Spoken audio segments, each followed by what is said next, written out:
Bueno, continuando después de mucho tiempo, hoy día les voy a hablar sobre la diabetes gestacional, ¿no? Como que Gini me está gustando un poquito más y bueno, ya pues, ¿no?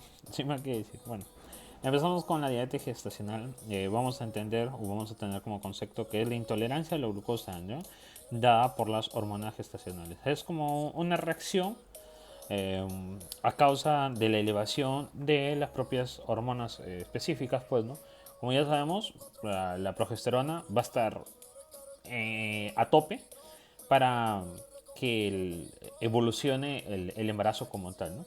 Pero también tenemos una hormona muy específica, el lactógeno placentario. Creo que sí se llega a observar muy bien. Bueno, es que está mi mano ahí, si levanto más y no tengo un soporte, así que bueno.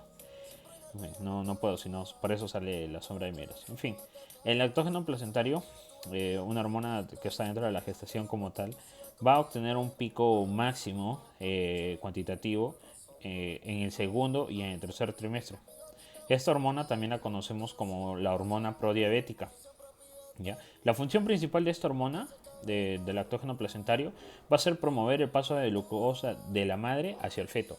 Pero debido a la influencia de todas estas hormonas que están en la gestación, suelen causar una resistencia a la insulina. ¿Ya?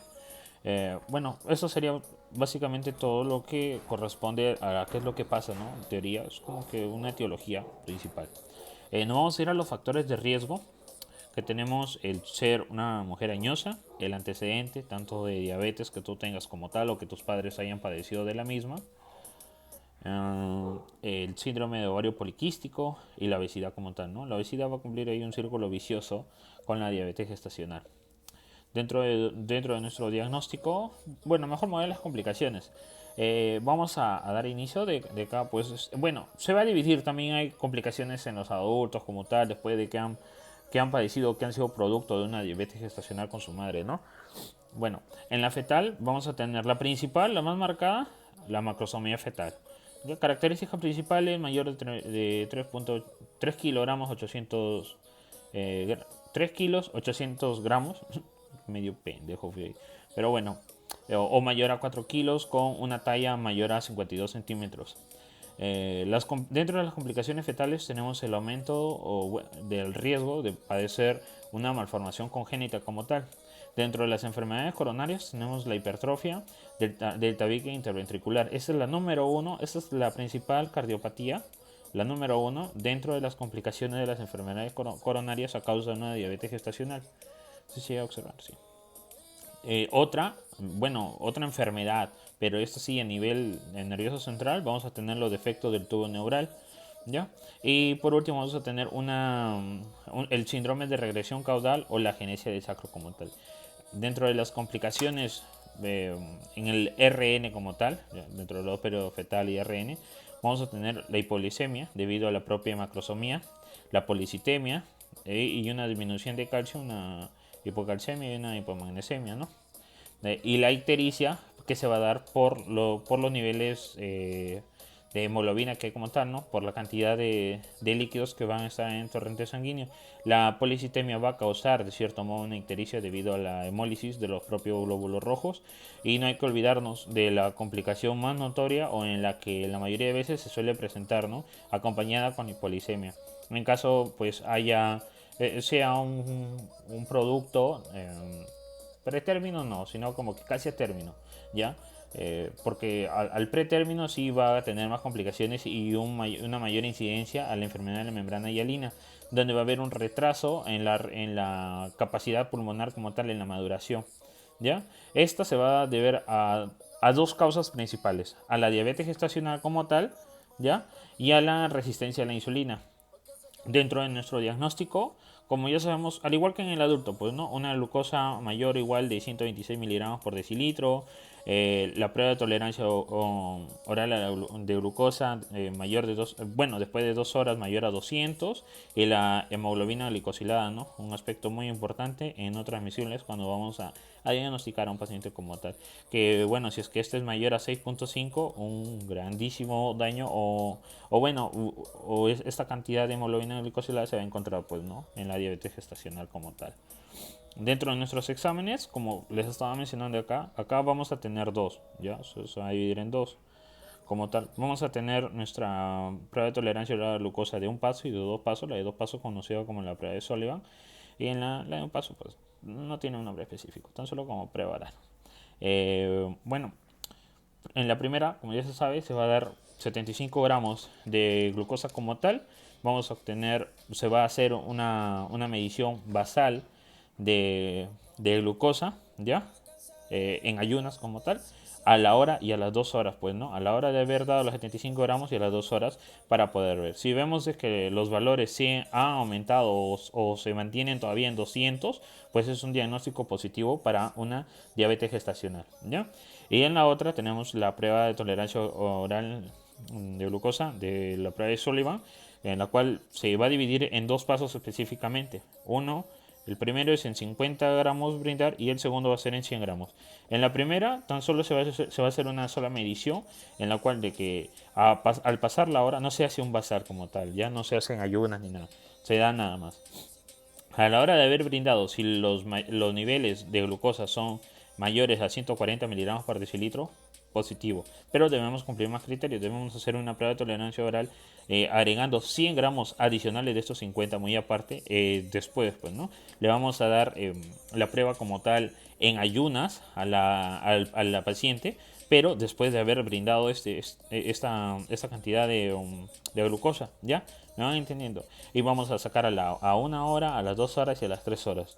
Si es que los niveles siguen aumentados, es decir, prevalecen, es mayor a 200 o mayor a 140, ¿ya? Como tal, es muy probable que sea 140, pero si es que los valores son mayores a 200, porque esos son los criterios específicos de la prueba oral de tolerancia a la glucosa, si cumple dos criterios de esto nada más, es decir, si es que en ayunas aún lo mantenemos en 200, a la hora lo tenemos en 200, pues ya definitivamente va a cumplir, ¿no?, las características de una diabetes gestacional debido a la glucosa que está presentando elevada, pues, ¿no?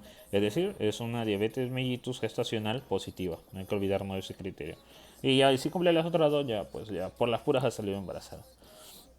En las medidas preconcepcionales, ya, bueno, previo a la concepción, los criterios que una mujer debe tener en cuenta, hay que definir muy bien de que la hemoglobina glicosilada, o bueno, la diabetes gestacional es un factor de riesgo a la preeclampsia, muchachos, ¿ya? Al igual que la hipertensión crónica. En caso de la hipertensión crónica que no haya sido controlada, pues no, obviamente, que crónica ya es por un control equívoco, ¿no? Si es que la hemoglobina glicosilada es menor a 6.5, pues es positivo, ¿no? Podemos dar inicio o que se dé la concepción como tal, pues no, bueno, sí, la concepción como tal, pero si es que esos valores ya son mayores a 6.5 hay que tener mucho cuidado, ¿no? Ya que hay que hacer una medición exacta de un control glicémico durante todo su control prenatal. Hay que acordarnos de que no recuerdo muy bien, pero son 6 controles específicos para decir una gestante controlada. Y si es que pasa, bueno, y si es que tiene menos de 16 años, creo, tienen que ser 7 controles obstétricos, ya para decir es una gestante controlada. Bueno, vamos a hacer el control glicémico, ¿no? Como toda medida preventiva, la toma de la presión arterial y bueno, si es que tiene una presión, una hipertensión crónica, ya la paciente, si que no va de la mano con la gestación, es decir, que sea una mujer añosa, 38 años, 33 años y la han diagnosticado hipertensión como tal y está con tratamiento de IECA o ARA2, es decir, con tratamiento de Cactopril, Enalapril, Espirapril, lo que sea. Bueno, hay que cambiar, ¿no? Y al igual si es que está con los ARA2, los Sartán, Valsartán, Ibersartán y las otras TAN. Eh, hay que hacer el cambio debido a que tanto las YECA como las ARA2 por la FDA están en la categoría D, ¿no? Causan daños teratogénicos como tal. Entonces lo cambiamos por la metildopa, la alfa metildopa, conocida también, o en su presentación comercial como Aldomet, que viene en presentaciones de 250 a 500 miligramos. Sí, sí, voy a observar bien ahí. Ya. El nifedipino en presentaciones de 10 a 20 miligramos con dosis máxima de 60 miligramos al día. La hidrasalina, el cual es un vasodilatador como tal, pero con efecto antihipertensivo, que viene en presentaciones recubiertas, en tabletas de 20 a 50 miligramos, ¿ya? Con una dosis máxima de 200. Hay que acordarnos de que en presentaciones hay de 20 a 50 miligramos, tanto en pastillas recubiertas como en endovenoso. Y el labetalol de 100 a 200 miligramos en cápsulas y de 20 miligramos en endovenoso. Y bueno, de esos en hidralazina podemos dar en vía oral o endovenoso como tal. ¿Ya? Dentro, y bueno, como tenemos estos factores de riesgo, en la prevención, si es que está, pues en la mayoría de veces, si es que está muy notorio la hemoglobina glicosilada, si es que hay una diabetes como tal, pues en la prevención vamos a tener que dar antiagregantes. ¿Cuál es el antiagregante de elección? El ácido acetil salicílico, la aspirina, ¿ya? En dosis preventivas de 81 a 150 miligramos cada 24 horas. Y bueno, hay que acordarnos de que hay características o hay enfermedades que debemos negar el embarazo como tal. En una hemoglobina glicosilada mayor al 10%, pues es muy probable que el niño vaya a tener muchos problemas más adelante.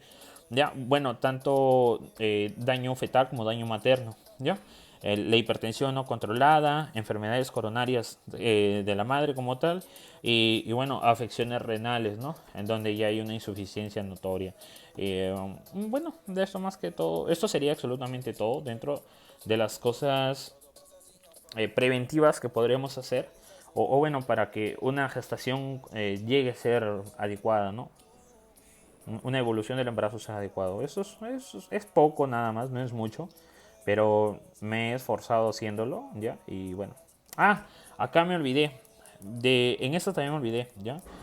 Hay que dar el antiagregante dentro de las 12 a 16 semanas. Si es que lo damos antes, podemos causar daños teratogénicos. Y si lo damos después, ya no va a tener un efecto adecuado, ¿ya? Y acá, en la pregestacional, la diabetes la vamos a dividir en dos. Me estaba olvidando exactamente de esta, ¿ya? La pregestacional, bueno, diabetes pregestacional es cuando es antes de las 13 semanas de gestación. Y la diabetes gestacional en el segundo y en el tercer trimestre, ¿no? Cuando el lactógeno placentario está presentando sus picos máximos. Y eso sería absolutamente todo.